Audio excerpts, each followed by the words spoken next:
Hello, j'espère que tu vas bien. Aujourd'hui, on va parler des habitudes parce que c'est la rentrée. Et la plupart des gens, pour eux, la rentrée, c'est quand même un truc. Excuse-moi, je vérifiais que le micro était bien enclenché parce que sinon, c'est toujours une galère. Donc, le micro a l'air de clignoter. Pourquoi? Je ne sais pas, mais on est là ensemble. Donc, on va avancer. Salut, c'est Sarah Joy. Si tu ne me connais pas, je suis coach entre guillemets de vie pour entrepreneurs et entrepreneuses. Pour moi, c'est plus coach personnel pour les gens qui ont réussi dans le professionnel et qui veulent une harmonie constante sur tous les domaines de leur vie et réussir pleinement. Voilà, donc dans les exercices que je donne, c'est surtout pour avoir plus de sérénité et de paix dans son cheminement parce qu'on sait à quel point c'est dur d'atteindre des objectifs, mais il y a encore pire, c'est de se mettre des objectifs, un, qui ne sont pas pour nous, deux, qui ne sont pas en rapport avec nos valeurs, et trois, qui sont visés sur l'extérieur et jamais sur l'intérieur. Donc tu peux réussir vraiment ta vie de manière interne et externe, et c'est ce que je te souhaite, parce qu'avoir une réussite que monétaire, c'est cool, mais c'est très vide, et ça, je le vois un peu trop souvent. Donc, voilà. Moi, qu'est-ce que je fais concrètement à la rentrée? Alors, pendant cet été, je n'ai pas pris de vacances, à part en début d'été, parce que du coup j'en avais besoin, mais j'ai passé tout le reste du temps à faire des travaux de fond. Pourquoi? Parce que je sais que c'est le moment où j'ai le moins en fait de sollicitations extérieures. Donc ça veut dire quoi? Ça veut dire que j'ai refait les contrats, j'ai refait les emailing, j'ai refait un peu ma stratégie et les choses que je dois absolument avancer avant la fin de l'année. Donc il nous reste septembre, octobre, novembre, décembre. 4 mois jusqu'à fin 2025. En 4 mois, tu peux faire énormément de choses. Donc, là, aujourd'hui, ce qu'il faut que tu saches, c'est qu'est-ce qui est le plus important pour ton business, qu'est-ce qui est le plus important pour toi et qu'est-ce qui est le plus important pour tes relations. Quand je dis pour toi, c'est pour ta santé. Ok? Moi, la santé, c'est le numéro un. C'est ma priorité. Voilà, chacun fait ce qu'il veut, mais pour moi, le jour où tu n'as plus la santé, au lieu d'avoir 1000 problèmes, t'en as plus qu'un. Et ça, on a tendance un peu à le mettre de côté tant que ça va, c'est bon. Non, pour moi, c'est vraiment faire attention à ce que tu manges, faire attention à ce que tu fais. Donc, avoir des activités physiques, on est sédentaire, donc chercher à trouver des solutions. Ça peut être acheter un tapis de marche, par exemple, et puis marcher quand tu fais du travail en ligne. Ça peut aller marcher tout simplement. Moi, je suis une pro aller marcher. C'est vraiment le strict minimum que je me donne à faire. Je suis une grande sportive de base. J'ai toujours fait à peu près 6 fois du sport par semaine. Aujourd'hui, avec l'entrepreneuriat, j'en fais un peu moins et je suis moins accro à ça, entre guillemets, parce que je fais moins de compétition. Je fais plus de compétition. Là, ça fait une année, depuis mars 2024, que je n'ai plus touché un tatami en compétition. Et ça me va très bien, dans le sens que je pense qu'il y a des phases de vie et aujourd'hui, ce n'a pas été ça.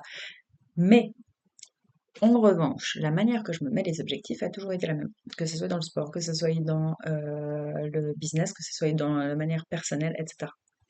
Qu'est-ce que ça veut dire? Ça veut dire que je vais toujours prendre quelques habitudes, pas énormes, et me concentrer sur les actions. Ça veut dire quoi? Si je veux avoir un plus grand chiffre d'affaires, je vais me concentrer sur un, améliorer mes produits, mais pour améliorer mes produits, je vais commencer à vendre mes produits ou mes services, et ensuite chercher à améliorer avec les gens qui font mes processus, qui font mes accompagnements, etc., pour pouvoir augmenter en fait la valeur avec le temps. Ça veut dire qu'au bout d'un moment, vous n'êtes pas tout seul et le but, c'est quand même que d'autres personnes ont conscience de ce que vous proposez pour pouvoir l'améliorer.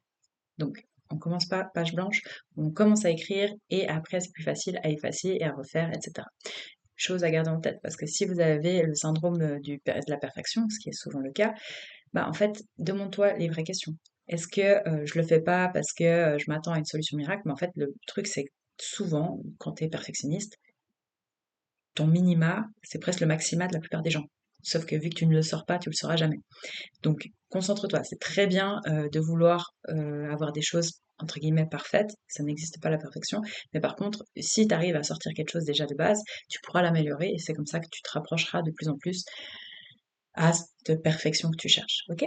Donc aussi lâcher prise sur le résultat et vraiment commencer à te mettre en action, c'est le plus important. Que ce soit dans le sport, que ce soit dans la musique, que ce soit dans l'écriture, que ce soit dans le coaching, que ce soit dans ton business, peu importe ce que c'est, vraiment commence. Ça peut être des nouvelles idées, ça fait déjà un petit moment que tu es dans le truc, commence en fait à faire les choses comme ça te vient, mais tu dois te mettre dans des zones, donc ça veut dire que tu dois chercher à avoir des plages horaires, j'appelle ça des plages horaires, dans ton agenda pour laisser cette créativité venir. En gros, la plupart des gens, ils sont tellement dans le contrôle qu'ils ont besoin que tout soit absolument strictement aligné. Donc, dans leur agenda, il n'y a plus de place. Et en fait, le fait de plus avoir de place pour réfléchir, le fait de plus avoir de place pour aller marcher dans la nature, le fait de plus avoir de place pour ne serait-ce que vaguer à pas d'occupation, bah, c'est difficile pour ton cerveau de devenir créatif. Donc ça, c'est comment créer de la créativité dans ton agenda, ok? T'es pas obligé de faire ça toute la journée parce qu'on est d'accord, c'est peut-être pas très sain. Mais par contre, ça dépend de toi. Et toi, tu dois apprendre vraiment à te connaître. C'est pour ça que je te dis, mets pas des objectifs qui sont sur l'extérieur, mais des objectifs qui sont depuis l'intérieur. Et apprendre à se connaître, ça peut prendre des années. Et c'est ok. Donc ne cherche pas la perfection non plus là-dedans. C'est juste chercher l'amélioration à chaque fois. Donc, une des choses que moi je fais, c'est me mettre, par exemple, tes objectifs à 3 mois. Donc là, ces objectifs à 3 mois, ça va être en fonction des choses les plus importantes pour moi et donc mes priorités. Si tu n'as pas encore un business qui roule à 200%, bah, ta priorité, ça sera de faire de l'argent et de le garder. Donc là, tu vas lire des livres en conséquence, tu vas chercher à te former dans ce qui est de la vente, tu vas chercher en fait à promouvoir tes services ou tes produits en ligne, etc. Et tu vas vouloir t'informer et te rapprocher au maximum de ces personnes-là. Donc ça, c'est côté professionnel. Ou si, par exemple, tu es en mode, tu as déjà une équipe, tu as déjà ça, bah, en fait, tu vas commencer à chercher à plus à t'améliorer sur le leadership. Donc là, tu vas lire des livres sur le leadership. Par exemple, il y a The Search of Meaning, il y a plus les choses sur les 48 lois de pouvoir, etc. Donc là, c'est plus l'influence de masse que tu vas devoir t'informer. Pourquoi? Parce que, ben, en fait, de la même manière qu'une société est gérée, toi, à ton échelle, c'est comme ça que tu vas devoir aussi apprendre à gérer une équipe, etc. Et le cerveau humain est un peu le pareil partout. Donc c'est à toi de comprendre comment les choses sont alignées niveau psychologique pour pouvoir l'utiliser à bon escient. Et en fait, la plupart des gens, ils sont un peu mitigés avec ça. Pourquoi? Parce que ben on a tendance à croire que c'est de la manipulation. Mais en fait, c'est à toi de choisir. Est-ce que tu influences les gens à faire les choses comme toi tu aimerais qu'elles soient faites, ou est-ce que tu manipules les gens envers ton propre profit? Et ça, c'est à comprendre. Et en fait, si toi, tu es bienveillant, et ce que je te souhaite, parce que sinon, j'espère que tu serais pas sur cette chaîne, et que tu veux te surpasser, bah, c'est des choses que tu dois apprendre. En fait, comment amener des sujets, comment amener du changement, comment amener de l'évolution, etc., au sein de toute ton équipe. Donc ça, c'est une chose. Côté personnel, donc plutôt côté de la santé, c'est mettre des objectifs qui sont alignés avec ce que tu veux. Mais tu dois jamais te comparer. Ça veut dire quoi? Ça veut dire que moi, si je te dis que je fais 6 fois du sport par semaine, bah peut-être que toi, il faudrait commencer par 2 ou 3 si tu as jamais fait de sport par semaine. Et après, ça dépend en fait dans l'équipe où tu vas être, dans l'environnement où tu vas être, et ce que tu vas aimer faire. Et après, c'est justement chercher à avancer petit à petit. Parce que moi, par exemple, j'ai été blessée à 26 ans, je n'ai plus pu faire de sport, et en fait, ça m'a appris à ralentir. Ça m'a appris à marcher, tout simplement. Donc, j'ai dû réapprendre à marcher. Et là, bah, je ne pouvais pas me comparer même à ce que j'étais. Ça ne servait à rien du tout.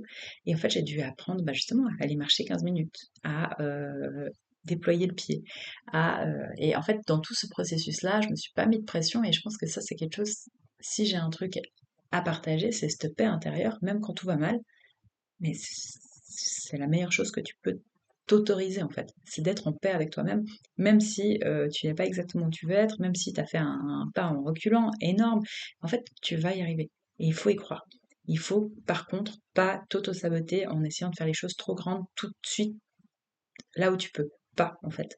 Et ça en fait ces blocages bah, physiques en l'occurrence, tu dois t'accompagner, tu dois être entouré de belles personnes qui veulent ton, ton bien-être aussi. Moi, j'avais des physios qui ont cru en moi, mais j'ai dû changer plusieurs fois de centre parce qu'il y en avait des qui me disaient que c'était pas possible, que je devais me faire opérer. Il y en a d'autres qui me disaient que je pouvais plus jamais faire de sport de rotation. Ouais, il y avait plein de choses comme ça. Et en fait, ça, tu dois vraiment mettre des gardiens aux portes de ton esprit. Sinon, tu les laisses rentrer, ces croyances, et t'es sûr et certain que j'aurais jamais refait de sport de rotation, que je sais même pas si j'aurais pu encore faire de la course, je sais même pas si j'aurais pu marcher sans boiter. Quoi, voilà. Parce que j'ai eu 2 ligaments croisés déchirés, dans le sens qu'on en a 4. Donc 2 sur 4, c'est énorme et je suis un miracle de la science, quoi. Et pourtant, j'ai pas été opérée. Et en fait, moi, dans mon esprit, c'était clair et net que j'ai ressenti, ok, non, pas d'opération, je vais y arriver, je sais pas comment, mais je vais m'entourer des bonnes personnes et Dieu, il va me mettre en fait sur mon chemin ce qu'il faut. Et c'est ça qu'il faut croire en fait. C'est quand tu te mets des objectifs, peu importe ce que c'est, tu vois, même si tu as pas la certitude à 100%, on l'a jamais à 1000%, mais par contre, en fait, si tu as une brindille de croyance, une brindille de foi qui te dit tu peux le faire, bah en fait, mets-toi dans la tête, pourquoi pas? Pourquoi pas essayer? Et en fait, quand ta vie, elle en dépend, moi, ma vie, elle en dépendait, dans le sens que j'avais 26 ans, ne plus faire de sport, pour moi, c'était impossible à penser. Eh ben, fais en sorte d'y croire. Et ne lâche pas cette croyance-là. Parce que ta vision, c'est ce qui va faire que tu vas prendre des bonnes actions pour y arriver.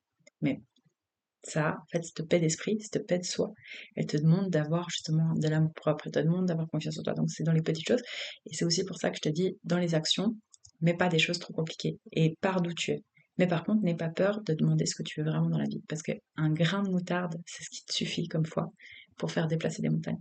Les gens qui ont des choses incroyables dans leur vie, qui t'inspirent, elles sont pas différentes que toi. Elles ont juste une autre perception. Elles, elles vont dans leur cerveau, en fait, avoir un vocabulaire différent que quelqu'un qui n'y croit pas.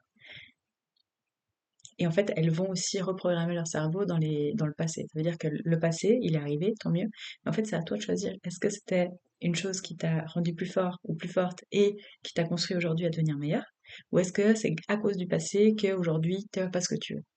Parce que tant que tu laisses le pouvoir à quelqu'un d'autre ou à quelque chose d'autre ou à un environnement, ben en fait, tu pourras pas changer. Tu pourras pas prendre des actions en conséquence et améliorer ta vie. Mais quand tu prends le pouvoir, quand tu prends les chaînes et que tu dis, bah, en fait, ok, ça m'est arrivé, tant mieux, bah, c'était quelque chose que je devais passer pour apprendre. Et aujourd'hui, je vais l'utiliser à bon escient, je vais l'utiliser pour aider les autres, je vais utiliser cette histoire de vie, en fait, et inspirer d'autres personnes à faire la même pour leur montrer qu'on peut. Et ça, c'est très important quand tu te mets des objectifs et quand tu as une vision, c'est qu'elle soit claire pour toi, pas pour les autres. Vraiment. Et en fait, il n'y a personne qui peut comprendre ce que toi tu vis à part toi. Il n'y a que toi qui as vécu en fait toutes les facettes de ta vie jusqu'à aujourd'hui. Et il n'y a que toi qui vas vivre toutes les suivantes. Donc ce que tu fais aujourd'hui, les actions, même aussi petites soient-elles, parce qu'il y a des jours où bah, ton action, ton 100%, ce sera du 10% de normal. Et en fait, ce sera juste de bah, pas être allé au McDo et d'avoir été marcher et d'avoir fait ton sport et tes étirements et d'avoir écrit même ne serait-ce qu'une ligne si tu as un livre à écrire par exemple, ou peu importe ce que c'est ou faire un appel si tu as un truc à vendre, ou peu importe ce que c'est en fait, si bah, ça soit juste sourire à quelqu'un. Et en fait, ces petites actions, elles te mènent très loin sur le long terme. Parce que le jour où tu pourrais abandonner, le jour où tu pourrais te dire tu fais pas, en fait le problème c'est qu'un jour comme ça peut se transformer en deux, peut se transformer en trois, peut se transformer en une semaine, peut se transformer en un mois, peut se transformer en une année, et en fait tu peux rentrer dans un cercle vicieux au lieu d'un cercle vertueux. Et il y a plus de mal à perdre dans les jours où c'est bas qu'à gagner dans les jours où c'est haut. Ça veut dire quoi? Ça veut dire que tu apprends plus les jours où c'est difficile et que tu fais quand même que les jours où c'est facile et que tu fais. Donc ça, garde-le en tête. Même si c'est difficile, bah, tu t'es mis 3 mois, tu te concentres sur ces 3 mois-là. Je te demande pas en fait de te concentrer sur une vie, parce que ton cerveau il va s'ennuyer, c'est normal. Mais prends une activité. Si tu sais que tu es en surpoids, si tu sais que tu manges mal, si tu sais que bah, ce qu'il te faut c'est justement augmenter ton chiffre d'affaires, si tu sais que tout ça, en fait, c'est assez logique. Il te faut des actions qui sont différentes de ce que tu as fait jusqu'à aujourd'hui pour pouvoir les améliorer. Et concentre-toi sur 3 mois. Tu te dis, bah ok, alors un truc réaliste que je peux faire, c'est par exemple 15 minutes tous les matins des exercices. 15 minutes, c'est pas trop te demander, tu vois. Et en fait, tu fais en sorte que ça soit le plus facile possible. C'est-à-dire que tu vas préparer tes affaires le soir d'avant. Ça veut dire que tu vas laisser un tapis de yoga par terre avec des poids à côté. Ça veut dire que tu vas mettre ton réveil le plus loin possible de ton lit pour que tu es sûr que tu te réveilles. Ça veut dire que tu vas préparer tes chaussures avant si tu dois aller courir, etc., etc. Et en fait, cette préparation en amont, ça te permet d'avoir moins d'obstacles le matin ou moins d'obstacles quand tu dois faire l'action. Et au bout d'un moment, en fait, ça va être une routine. Et une routine, ça se crée après à peu près 21 jours, jusqu'à 6 mois. Ça veut dire qu'il n'y a pas un délai, pouf, à 21 jours, c'est bon, c'est inné, c'est dans ta nature. Non, c'est jusqu'à 6 mois pour que ça devienne ton identité. C'est pour ça que je te dis, bah, concentre-toi déjà sur 3 mois. Tu te mets 3 objectifs, pas plus. Un dans la santé, un dans les relations et un dans le professionnel. C'est tout ce que je te demande. Moi, par exemple, dans la santé, ça a été de lire le matin et de prendre du temps pour moi, de méditer, de prier, et puis d'être là pour moi, en fait, sans avoir de brouhaha, sans avoir 250 choses, parce que je sais que ma journée, elle va passer vite. Je sais que j'ai beaucoup de choses à devoir aussi apporter aux autres, parce que je coach. Donc, en fait, en tant que coach, pour moi, je peux pas me permettre de demander aux autres d'être en paix avec eux-mêmes si moi, j'arrive pas à prendre du temps pour moi. Et ça, en fait, j'ai dû faire de la place. Je suis pas comme ça naturellement. Ça veut dire que je suis quelqu'un qui est très je suis dans les sports de combat, quoi. Je suis très en mode pushy. J'ai besoin de faire les choses, j'ai besoin d'avancer, j'ai besoin de tout donner. Puis en fait, avec le temps, j'ai dû apprendre à ralentir. J'ai dû apprendre en fait à avoir plus de clarté d'esprit et puis qu'au final, ça m'a porté encore mieux parce que le moment où je dois être en fait à fond, je le suis, mais consciemment. Je le suis pas à H24 tout le temps et à me cramer. Parce que la plupart des gens, ils font ça. La plupart des entrepreneurs, c'est très connu pour faire ça. Parce qu'on a beaucoup d'énergie à vouloir donner, etc., à vouloir faire, à vouloir avancer, etc. Mais en fait, on n'apprécie plus le cheminement. On ne célèbre pas nos victoires. On on n'a pas une relation saine avec nous-mêmes. On a toujours ce truc de vouloir plus. Et en fait, t'es exactement là où tu voulais être il y a 5 ans. Donc célèbre déjà ça. Ça veut pas dire faire une énorme fête, ça veut dire apprends en fait à te remercier, apprends à être présent et apprends aussi à te donner le droit d'avancer sainement et sereinement. Ça ne changera pas le résultat. Voire tu auras des meilleurs résultats parce que tu seras plus ancré, tu vas rencontrer des gens qui seront beaucoup plus alignés aussi. Et c'est les gens en fait qui font toute la différence. C'est pas autre chose. Et c'est pas du jour au lendemain, ça tombe du ciel. Non, c'est toi qui vas t'entourer de personnes qui vont t'inspirer. Tu auras plus de joie aussi dans ton cheminement, tu auras plus de paix. Et ça fait toute la différence sur le long terme parce que tu peux tenir des années et des années quand tu fais des choses où tu as de la joie et de la paix. Mais quand tu forces, quand t'es tout le temps dans le contrôle et tout, ça c'est beaucoup plus compliqué. Donc voilà, 3 habitudes, c'est ce que je te demande. T'es pas obligé de le faire, mais moi je te conseille. Et après, tu vas apprendre à traquer. Donc, traquer, ça veut dire quoi? Ça veut dire, tu prends, là, tu vois, c'est un truc que je peux effacer. Et tous les jours, en fait, j'ai mes petits stylos, et puis je marque, ok, marche 45 minutes, je sais pas moi, course. Ou si c'était mon objectif, c'était d'aller courir, ça va être courir. Ça va le sport que je fais, ça va être l'heure à laquelle je me lève, par exemple, si j'ai envie de m'améliorer sur le timing où je me lève. Ça peut être, là, tu vois, genre, moi je marque, mes marches, je marque quand je vais au sport, je marque quand je fais des activités sociales, donc c'est moi qui organise par exemple avec des entrepreneurs et des entrepreneuses, quand j'organise des événements, etc. Puis en fait ça, sur le long terme, ça fait toute la différence. Moi j'ai commencé à faire ça, et c'était en 2020, donc j'avais allez, 25 ans. Et en fait, j'aimais bien traquer le nombre d'heures de sport que je faisais par semaine. Ça me motivait.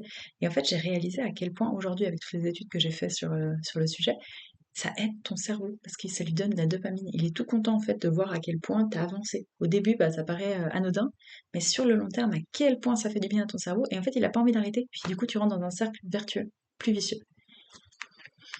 Voilà. Et du coup, si jamais, si t'es un petit peu plus old school aussi, parce que moi j'ai les deux, j'ai fait un agenda où justement tu as le traquage à 3 mois, tu as les agendas en vrai comme ça, hein, où tu peux marquer et planifier tes semaines pour être sûr de ce que tu as, même les moments de vide. C'est important de les marquer pour savoir ce que tu vas faire pendant ces moments de vide. Et en fait, ça t'évite d'avoir des brain fog, on appelle en anglais. Les brain fog, c'est quand en fait tu n'as plus de clarté d'esprit parce que tu es fatigué ou t'as pas bien mangé ou c'est pas un bon jour, etc. Mais en fait, si tu sais, ok, bon, minima, c'est quoi? Ça, en fait, t'as pas le choix et tu le fais. Et ça, en fait, tu vas cumuler ce genre de win sur le long terme et ça fera tellement de différence dans ta confiance en toi, dans ton estime de toi et dans tes résultats. Voilà, j'espère que ça te sert. Et si jamais cet agenda, il est en bas en lien, je te le mets. Et il sera bientôt disponible pour 2026. Donc ça, c'est dans mes tout doux, tu vois, avant la fin de l'année. Et ça me prend quand même pas mal de temps. Donc je vais me mettre incessamment sous peu. Voilà, je te souhaite une bonne journée.